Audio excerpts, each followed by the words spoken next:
इमरान दानिश मंजिल के operation room में अपनी मखसूस कुर्सी पर आंखें बंद किए बैठा हुआ था। उसके चेहरे पर वाकई सोच विचार की बेशुमार लकीरें नमूदार हो चुकी थीं। ये लीजिए चाय। ब्लैक जीरो ने किचन वाले हिस्से से निकलकर उसके सामने चाय की प्याली रखते हुए कहा और इमरान ने चूक कर आंखें खोल दी।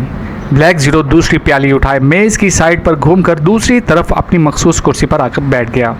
इस पर वाकई हालत ऐसी हो गई है कि आगे बढ़ने के लिए कोई क्लू ही नहीं मिल रहा। ब्लैक जीरो ने तशवीश भरे लहजे में कहा, क्लू तो मिलता है लेकिन क्लू तक पहुंचते पहुंचते इसको मिटा दिया जाता है। मैं इस वक्त जहनी तौर पर इंतहाई बेबसी महसूस कर रहा हूँ। शायद मेरी ज़िंदगी में इससे पहले ऐसे लम्हात कम ही आए होंगे कि मुल्क की अहम तरीन फाइल मुजरमों के हाथों में पहुँच चुकी है और मुझ समेत सारी सीक्रेट सर्विस बेस बस हो गई है। अगर फाइल मुल्क से बाहर निकल गई तो मैं अपने आप को कभी माफ़ ना कर सकूंगा। इमरान का लहजा बेहद गंभीर था। इमरान साहब, फाइल तो बाहर नहीं जा सकती। पूरी सीक्रेट सर्विस इस मामले में अलर्ट है। एयरपोर्ट, बहरी रास्ते, शहर से बाहर निकलने वाली सड़कें, हत्ता के एयर कार्गो, महकमा डाक और मवासलात के दूसरे तमाम प्राइवेट फर्मों के दफातर की मुकम्मल निगरानी की जा रही है। मामूली सा शक पड़ने पर मुकम्मल चेकिंग की जाती है। मैंने सीक्रेट सर्विस के साथ साथ मिलिट्री इंटेलिजेंस और इस टाइप के दूसरे इदारों के लोगों को भी इस चेकिंग में अंगेज कर लिया है। ब्लैक जीरो ने चाय पीते हुए बड़े बाआतमाद लहजे में कहा, तुमने अच्छा किया है, लेकिन फाइल तो बहरहाल मिलनी चाहिए। ऐसी चेकिंग हम कब तक जारी रख सकेंगे? आखिर एक रोज़ इसे ख़त्म करना पड़ेगा और तब मुजरम आसानी से फाइल समेत बाहर जा सकते हैं, इमरान ने कहा और ब्लैक जीरो ने भी सर हिला दिया, क्योंकि जाहिर है इस बात का कोई हल उसके पास भी ना था। उसी लम्हे ट्रांसमीटर पर कॉल आ गई। इमरान की हिदायत पर चूंकि ब्लैक जीरो ने इमरान की मखसूस फ्रीक्वेंसी पहले ही ट्रांसमीटर पर एडजस्ट कर रखी थी, इसलिए कॉल आते ही इमरान समझ गया कि ये कॉल टाइगर की तरफ से होगी, जिसे वो मदाम फ्राउ के बारे में इंक्वायरी की हिदायत देकर आया था। इमरान ने हाथ बढ़ाकर ट्रांसमीटर ऑन कर दिया। Hello hello, tiger calling over. Transmitter से टाइगर की आवाज़ सुनाई दी। यस इमरान अटेंडिंग, रिपोर्ट दो, ओवर। इमरान ने संजीदा लहजे में कहा, boss, madam Frau snow white club में ही रहाइश पजीर थी। वो एक अरबपति बेवा औरत है और सियाहत की गर्ज से यहाँ आई हुई है, लेकिन मेरे पहुँचने से पहले वो क्लब छोड़ चुकी थी क्योंकि उसका प्रोग्राम वापस जाने का था। मजीद इंक्वायरी पर पता ये चला है कि मदाम फ्राउ के इंतहाई गहरे ताल्लुकात डिप्टी सेक्रेटरी मवासलात अजीज़ खान से थे और जब उसने क्लब छोड़ा तो यहाँ यही बताया गया कि आज रात वो दोनों एक्रीमा रवाना होने वाले हैं और ये भी मालूम हो गया है कि वो अजीज़ खान इस मदाम फ्राउ से एक्रीमा जाकर शादी करना चाहता है।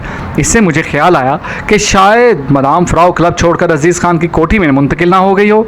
अजीज़ खान के बारे में ये बता दूं बॉस कि वो जुआ खेलने का बेहद आदी है और जुए में उसने बड़ी भारी रकमें हारी हुई हैं और इस पर ज़ेरे ज़मीन दुनिया की कई बदमाश तंजीमों का भारी कर्जा चढ़ा हुआ है। इस शोहरत की बिना पर अजीज़ खान को जानता था। चनाचा मैं वहाँ से जब अजीज़ खान की कोठी ऑफिसर्स कॉलोनी पहुँचा तो बॉस, मैंने सुपरिटेंडेंट फ़याज़ को पूरी यूनिफॉर्म में मलबूस जीप पर सवार उसकी कोठी से बाहर निकलते हुए देखा। मैंने अजीज़ खान के मुलाजिम को कुछ रकम देकर जो मालूमात हासिल की हैं उससे हैरत अंगेज़ इंकशाफात हुए हैं। उसने बताया है कि मदाम फ्राउ और अजीज़ खान दोनों इकट्ठे एक प्राइवेट कार में यहाँ पहुँचे ही थे कि सुपरिटेंडेंट फ़याज़ उनके पीछे आ गया। उस वक्त वो यूनिफॉर्म में न था और मुलाजम के कहने के बावजूद उसने अजीज़ खान या मदाम फ्राउ से मुलाकात ना की और मुलाजम से ही सरसरी बातें करके वापस चला गया। उसके कुछ देर बाद मदाम फ्राउ अकेली कार में बैठकर चली गई और अजीज़ खान कोठी में ही रहा। फिर सुपरिटेंडेंट फ़याज़ दोबारा आया। वो मुकम्मल यूनिफॉर्म में था। इस बार उसने अजीज़ खान से मुलाकात की और फिर वापस चला गया। मुलाजम से ये भी मालूम हुआ है कि मदाम फ्राउ और अजीज़ खान दोनों इकट्ठे एक्रीमा जा रहे थे, लेकिन फिर अचानक मदाम फ्राउ ने इरादा बदल दिया। अब अजीज़ खान अकेला जाएगा जबकि मदाम फ्राउ अभी यहाँ रुकेगी। इन मालूमात के बाद मैंने सोचा शायद मदाम फ्राउ दोबारा स्नो वाइट क्लब गई हो, लेकिन वहाँ से मालूम हुआ है कि वो वहाँ वापस नहीं गई। मैंने मुलाजम से इस कार के बारे में तफसीलात मालूम करने की कोशिश की, लेकिन सिवाय कार के रंग के और कोई मतलब की बात मालूम नहीं हो सकी, ओवर। टाइगर ने पूरी तफसील रिपोर्ट देते हुए कहा, तुम ऐसा करो, सामने आए बगैर इस अजीज़ खान के इस सामान की मुकम्मल तलाशी लो जो वो साथ ले जाना चाहता है और फिर मुझे रिपोर्ट दो। और हाँ, इस मदाम फ्राउ का तफसीली हुलिया भी बता दो। तुमने तो मालूम किया होगा, ओवर। इमरान ने चंद लम्हे खामोश रहने के बाद कहा, और फिर जब टाइगर ने मदाम फ्राउ का हुलिया बता दिया तो इमरान ने ओवर एंड ऑल कहकर राब्ता ख़त्म कर दिया। फयाज का इस अजीज़ खान से मिलना तो खासा मशकूक मामला है, ब्लैक ज़ीरो ने कहा। हाँ, लगता तो ऐसे ही है कि फयाज ने मुझे सब कुछ सच सच नहीं बताया, वो कुछ वाक़या छुपा गया है। उसे मदाम फ्राउ और इस अजीज़ खान के बारे में कुछ मालूम था। अलबत्ता अब फयाज के अजीज़ खान से मिलने से मदाम फ्राउ की अहमियत और ज़्यादा बढ़ गई है। हालांकि बज़ाहिर ये कोई क्ल्यू ना था, मैंने तो सिर्फ इसलिए टाइगर को इसकी तलाश की हदायत दी थी कि मदाम पार्कर ने शक जाहिर किया था कि मदाम फ्राउ की मौजूदगी से साबित होता है कि इवंस यहाँ मौजूद है। रॉक्सन जो मदाम पार्कर से फाइल ले उड़ा था उसे इवंस के ग्रुप से ही तोड़ा गया था, लेकिन अब फयाज के वहाँ पहुँच जाने और ख़ास तौर पर यूनिफॉर्म पहन कर जाने से तो यही जाहिर होता है कि वो अजीज़ खान से कुछ उगलवाना चाहता था। इमरान ने सर हिलाते हुए इंतहाई संजीदा लहजे में कहा, आपने टाइगर को तलाशी लेने के लिए कहा है, क्या आपका ख्याल है कि फाइल अजीज़ खान के जरिए मुल्क से निकाली जा रही है? ब्लैक ज़ीरो ने पूछा। हो सकता है, जाहिर है अजीज़ खान बड़ा अफसर है और फिर बज़ाहिर कतई बेताल्लुक आदमी है, इसलिए वो फाइल आसानी से निकाल कर ले जा सकता है, इमरान ने कहा। और ब्लैक ज़ीरो ने इस बात में सर हिला दिया। मदाम फ्राउ के प्रोग्राम कैंसिल कर देने की समझ नहीं आई। हो सकता है कि इन लोगों को ये इत्तला मिल गई हो कि टाइगर मदाम फ्राउ के बारे में मालूमात हासिल करता रहा है। अरे हाँ, वो मदाम पार्कर के आदमी भी तो इस अब मदाम फ्राउ को तलाश कर रहे हैं। मेरा ख्याल है इनकी वजह से मदाम फ्राउ को मंजर से हटा लिया गया है। इस तरह ये क्ल्यू भी ख़त्म करने की कोशिश की गई है, इमरान ने कहा। आपने मदाम पार्कर और उसके साथियों के बारे में कोई हदायत नहीं दी, कम से कम उन्हें तो गिरफ्तार कर लेना चाहिए था, ब्लैक ज़ीरो ने कहा। फिलहाल सबसे अहम फाइल हासिल करना है। ये लोग कहाँ भाग कर जा सकते हैं? बहरहाल फाइल तो इनके हाथ से भी जा चुकी है, इमरान ने कहा। और फिर उसने हाथ बढ़ाकर रिसीवर उठाया और नंबर डायल करने शुरू कर दिए। Julia speaking. राब्ता कायम होते ही जूलिया की आवाज़ सुनाई दी। X2। इमरान ने मखसूस लहजे में कहा। Yes boss. जूलिया का लहजा यकलख्त मौतबाना हो गया। एक हुलिया नोट करो, इस औरत का नाम मदाम फ्राउ है और ये स्नो वाइट क्लब में रहती थी। तमाम मेंबरों को ये हुलिया बताकर हदायत दे दो कि उसे फौरी तौर पर तलाश किया जाए, इमरान ने सख्त लहजे में कहा और साथ ही मदाम फ्राउ का हुलिया तफसील से बता दिया। यस बॉस, दूसरी तरफ से जूलिया ने कहा और इमरान ने बगैर कुछ कहे रिसीवर रख दिया। उसी लम्हे ट्रांसमीटर से एक बार फिर कॉल आनी शुरू हो गई और इमरान ने हाथ बढ़ाकर ट्रांसमीटर ऑन कर दिया। Tiger calling over. Transmitter on होते ही टाइगर की आवाज़ सुनाई दी। यस इमरान अटेंडिंग, क्या रिपोर्ट है? ओवर। इमरान ने अपने असल लहजे में जवाब देते हुए कहा। बॉस, मैंने तलाशी ले ली है। अजीज़ खान अपने साथ सिर्फ 2 बड़े ब्रीफ केस लेकर जा रहा है। मुलाजिम को उसने किसी काम से भेजा था, इसलिए वो कोठी में अकेला था। मैंने बेहोश कर दिया और फिर इन ब्रीफ केसेस की तलाशी ली और इसमें कोई मशकूक चीज़ मौजूद नहीं है, आम कागजात और कपड़े वगैरह हैं। ओवर। टाइगर ने रिपोर्ट देते हुए कहा। ठीक है, उसे छोड़ो और तुम जाकर इस मदाम फ्राउ को तलाश करो। ओवर एंड ऑल, इमरान ने कहा और ट्रांसमीटर ऑफ कर दिया।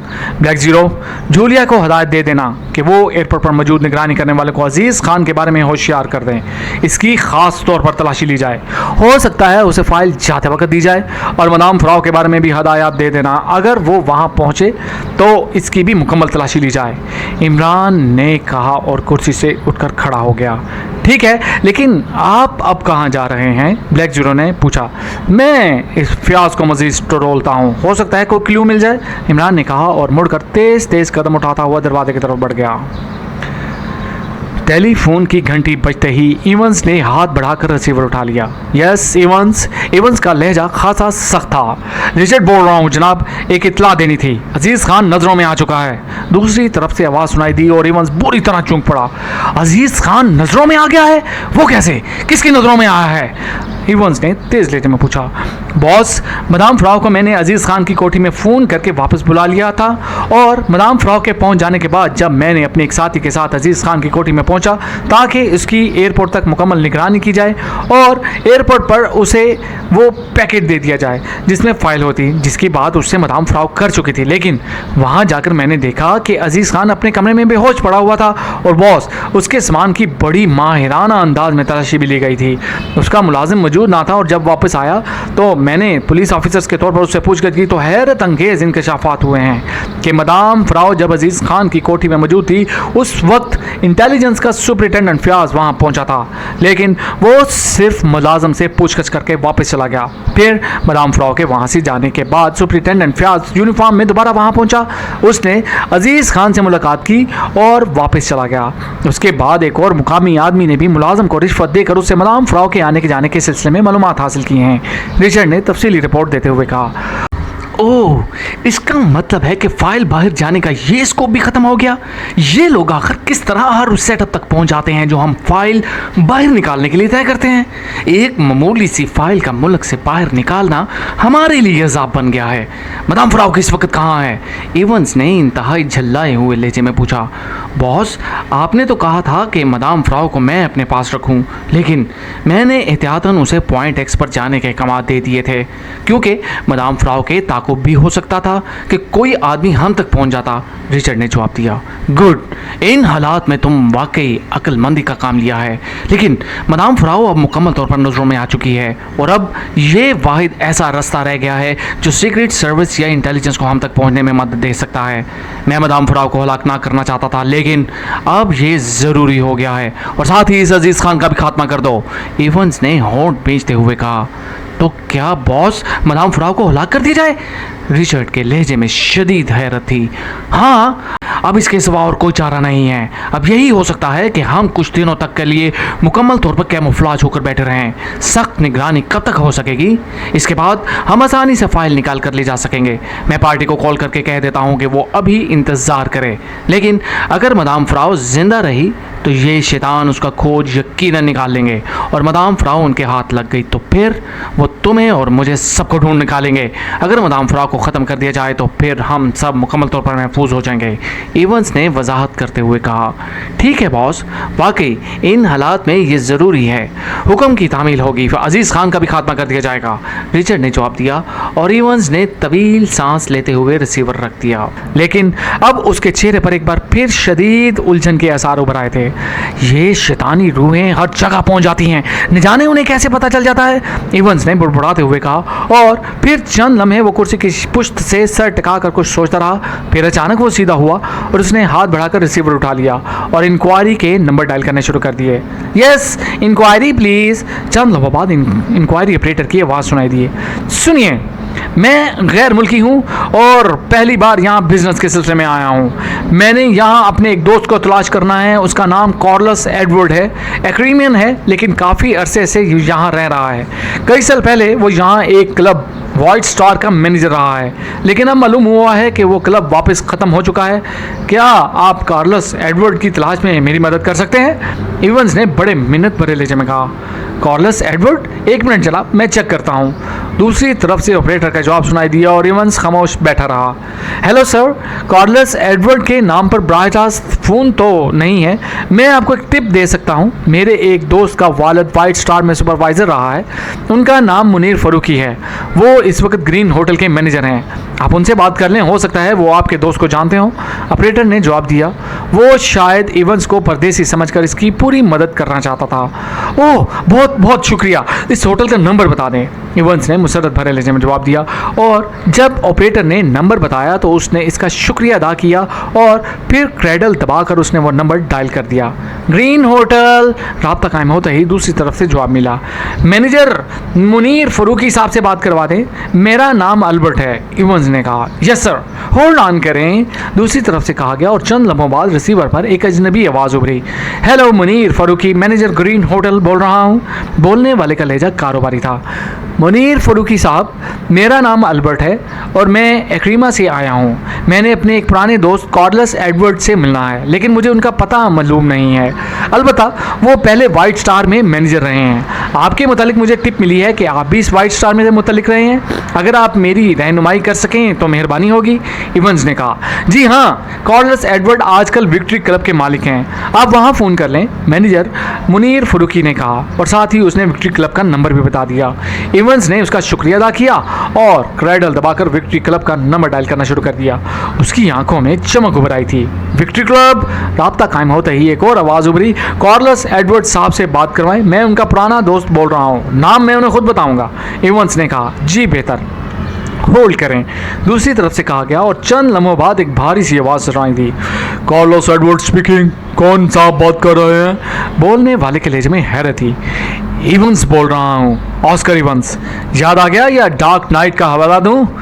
इवंस ने मुस्कुराते हुए कहा, ओह इवंस तुम, इस कदर तवील अरसे के बाद कैसे राब्ता हुआ? क्या क्रीमा से बोल रहे हो? दूसरी तरफ से चूंकते हुए लहजे में कहा गया, नहीं यहीं मौजूद हूँ और बड़ी मुश्किल से तुम्हारा नंबर तलाश किया है। मैं तुमसे फौरी तौर पर मिलना चाहता हूँ। लंबा काम है और मुझे यकीन है कि तुम उसे आसानी से मुकम्मल कर लोगे। इवंस ने जवाब दिया, अच्छा कैसा काम है, कुछ बताओ तो सही। कार्लस ने इश्तियाक भरे लहजे में कहा, फ़ोन पर बताने का नहीं है, मैं वहीं तुम्हारे होटल आ रहा हूँ, लेकिन सुनो, मैं खुफिया मुलाकात चाहता हूँ। इवंस ने कहा, ओह अच्छा मैं समझ गया, तो सुनो, मेरे होटल मत आओ, तुम ऐसा करो कि कासमोस क्लब में आ जाओ, वो भी मेरी ही मिल्कियत है। तुम काउंटर पर जाकर सिर्फ मेरा नाम लेना, तुम्हें मुझ तक पहुंचा दिया जाएगा। वहाँ मुलाकात हर लिहाज से खुफिया रहेगी। कार्लस ने कहा, ये कहाँ है क्लब? इवंस ने पूछा और जवाब में कार्लस ने उसे तफसीली पता समझा दिया। ओके, मैं आ रहा हूँ, इवंस ने कहा और रिसीवर रखकर वो खड़ा हुआ। कार्लस के बारे में वो अच्छी तरह जानता था कि वो इंतहाई शातिर ज़हन का आदमी है। पहले जब वो पकीशा आया था तो कार्लस ने उसकी बड़ी मदद की थी और सच्ची बात तो यही है कि वो कार्लस की मदद से ही इमरान और पकीशा सीक्रेट सर्विस के घेरे के बावजूद जिंदा बचकर निकल जाने में कामयाब हो गया था।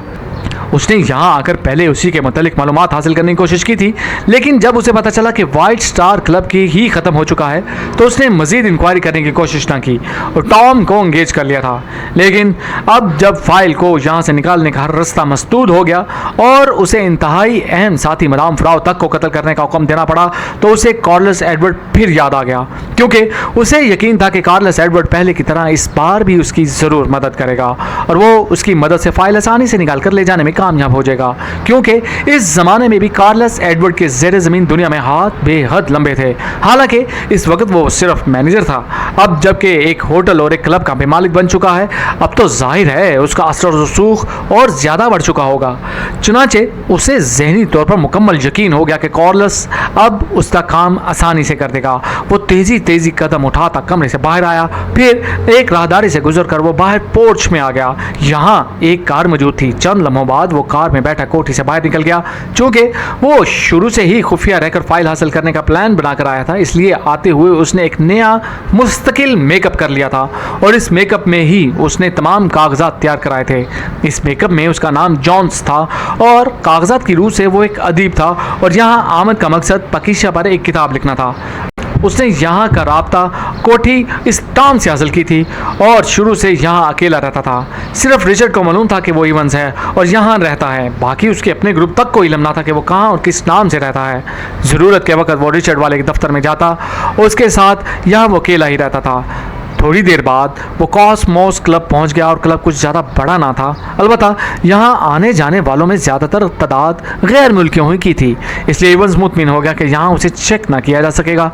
चंद लम्हों बाद वो काउंटर पर पहुंचा और वाकई कार्लस एडवर्ड का नाम लेते ही उसे दूसरी मंजिल पर वाक़ एक कमरे में पहुंचा दिया गया। ये कमरा किसी दफ्तर के अंदाज में सजाया गया था और ख़ास बात जो इवंस ने देखी कि कमरा मुकम्मल तौर पर साउंड प्रूफ था, उससे इवंस समझ गया कि कार्लस सिर्फ मखसूस मकासद के लिए ये कमरा इस्तेमाल करता है। कमरे में कोई मौजूद ना था, लेकिन अभी उसे वहाँ बैठे चंद ही लम्हे गुजरे होंगे कि एक साइड की दीवार दरमियान से साइड पर हटी और उसमें से कार्लस नमूदार हुआ, लेकिन उसके चेहरे पर अजनबियत और सख्ती मौजूद थी। आप कौन हैं? कार्लस ने घूर कर इवंस को देखते हुए कहा और इवंस मुस्कुरा दिया। जाहिर है वो मेकअप में था, इसलिए कार्लस उसे कैसे पहचान सकता था। कार्लस, मैं इवंस हूँ, अभी फ़ोन पर तुमसे बात हुई है। एवंस ने खड़े होते हुए कहा। ओ तुम एवंस, अच्छा तुम मेकअप में हो? कॉर्डलस ने मुस्कुराते हुए कहा और आगे बढ़कर बड़े पुरजोश अंदाज में एवंस से मुसाफा करते हुए कहा। हाँ, इसीलिए तो खुफिया मुलाकात की बात की थी मैंने, एवंस ने कहा और कॉर्डलस ने सर हिला दिया। बैठो, यहाँ तुम खुलकर बात कर सकते हो, लेकिन ठहरो, बड़े तवील अरसे बाद मुलाकात हो रही है, इसलिए पहले कुछ पी लिया जाए, कार्लस ने मुस्कुराते हुए कहा और फिर एक साइड पर मौजूद अलमारी की तरफ बढ़ गया। उसने अलमारी खोलकर उसमें से शराब की एक बड़ी सी बोतल और 2 जाम उठाए और इवंस के साथ आकर बैठ गया। कार्लस, बड़े ठाट बना लिए हैं तुमने, होटल और क्लब दोनों खरीद लिए हैं, खासे तेज जा रहे हो, इवंस ने शराब का जाम कार्लस के हाथ से लेते हुए कहा। बस इवंस, किस्मत साथ देती रही है, कार्लस ने सर हिलाते हुए कहा। क्या धंधा कर रहे हो? इवंस ने शराब का घूंट लेते हुए कहा। जाहिर है आजकल मंशोत का ही धंधा अरूज पर है। बहरहाल तुम बताओ क्या मसला है, लेकिन एक बात पहले कर दूं कि सारी बात खुलकर बताना। तुम मेरी फितरत जानते हो, अगर मैं तुम्हारा काम ना भी कर सका तब भी ये बात बाहर ना जा सकेगी, लेकिन मुझे हालात पूरे मालूम होने चाहिए क्योंकि मैंने यहाँ रहना है, कार्लस ने संजीदा लहजे में कहा।